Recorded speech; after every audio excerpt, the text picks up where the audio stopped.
اعوذ باللہ من الشیطان الرجیم بسم اللہ الرحمن الرحیم۔ سب ناظرین کو علم اسلام چینل میں خوش آمدید اور خلوص بھرا سلام۔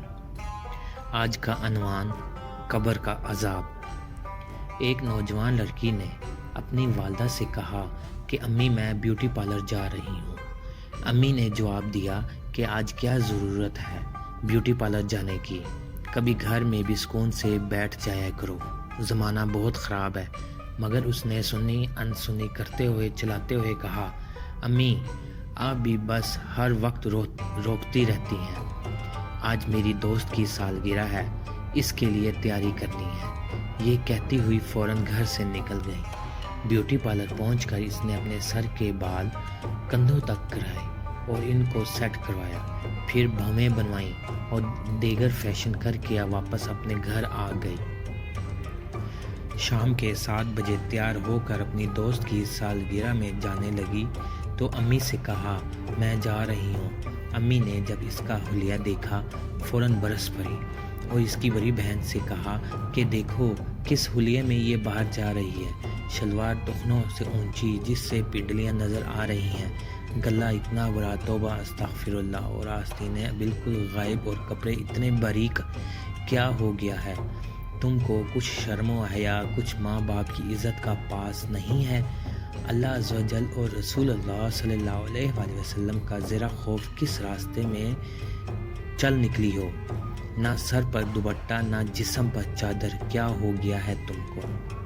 لڑکی نے ماں کی بات کو سنا اور جواب میں چیخ کر کہا، اماں میں سالگرہ میں جا رہی ہوں، کوئی موت میت میں تو جا نہیں رہی، اب زمانہ تبدیل ہو گیا ہے، زمانے کے ساتھ ساتھ چلنا پڑتا ہے، آپ کیا پرانی فرسودہ باتوں کو لے کر بیٹھ جاتی ہیں؟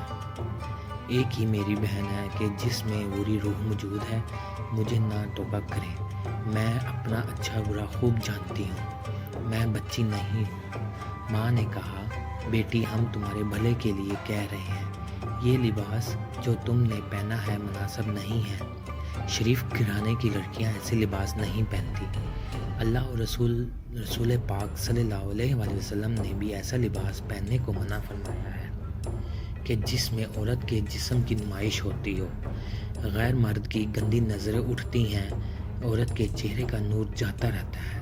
ذرا دیکھو تو صحیح، قمیض اتنی چھوٹی اور شلوار کتنی اونچی، عورت کے تو جسم کا کوئی حصہ غیر مرد کو نظر نہیں آنا چاہیے، اور تم نے ایسا لباس پہنا ہوا ہے جس میں نظر ڈالتے ہوئے ہمیں حیا آ رہی ہے۔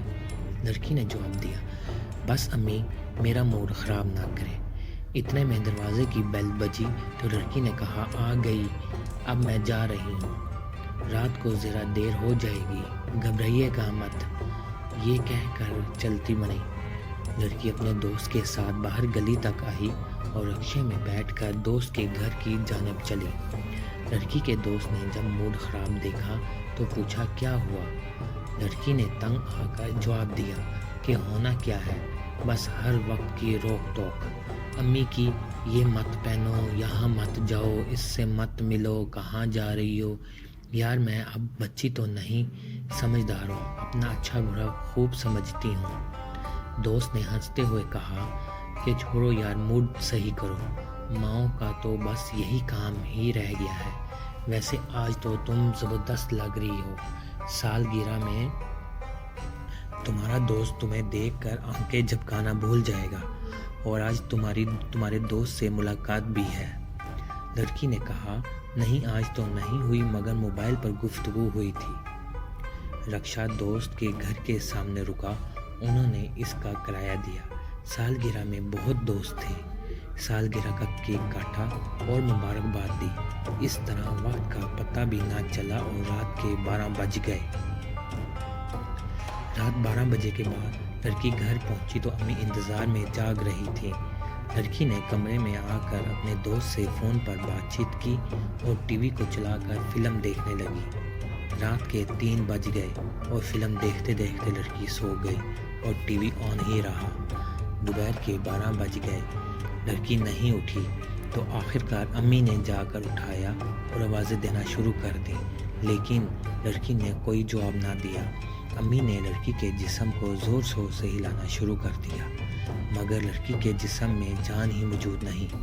لڑکی کی حالت دیکھ کر اس کو ہسپتال لے جایا گیا، جہاں ڈاکٹروں نے کہا اس کا انتقال ہو گیا ہے۔ 3 دن سے مسلسل امی نے خواب میں دیکھا کہ میری ماں مجھے بچاؤ، میری ماں مجھے بچاؤ۔ آخرکار پریشانی کی حالت میں مسجد کے پیشی امام سے اس خواب کے متعلق گفتگو کی تو انہوں نے فرمایا کہ تمہاری بچی ایسا کون سا کام کرتی تھی جس کی وجہ سے اس کو قبر میں عذاب ہو رہا ہے؟ تو ماں نے کہا کہ وہ فیشن کی دلدادہ تھی اور بے پردہ گھومتی تھی اور فلموں ڈراموں کی شوقین تھی اور میرے سمجھانے کے باوجود نہیں سمجھتی تھی۔ مولانا صاحب نے فرمایا کہ بس یہ عذاب فیشن اور بے پردگی ہی کے سبب ہے۔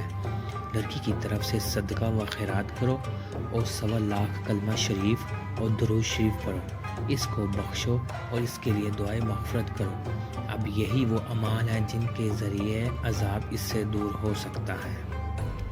معزز ناظرین، عذاب قبر برحق ہے۔ خود رسول اللہ صلی اللہ علیہ وآلہ وسلم نے ارشاد فرمایا کہ قبر یا تو جنت کے باغوں میں سے ایک باغ ہے یا دوزخ کے گھروں میں سے ایک گھرا ہے۔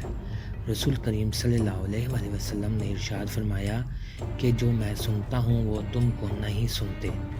اگر مجھے اس بات کا ڈر نہ ہوتا کہ تم اپنے مردوں کو دفنانا چھوڑ دو گے تو میں تم کو قبر کے عذاب کی آواز سناتا۔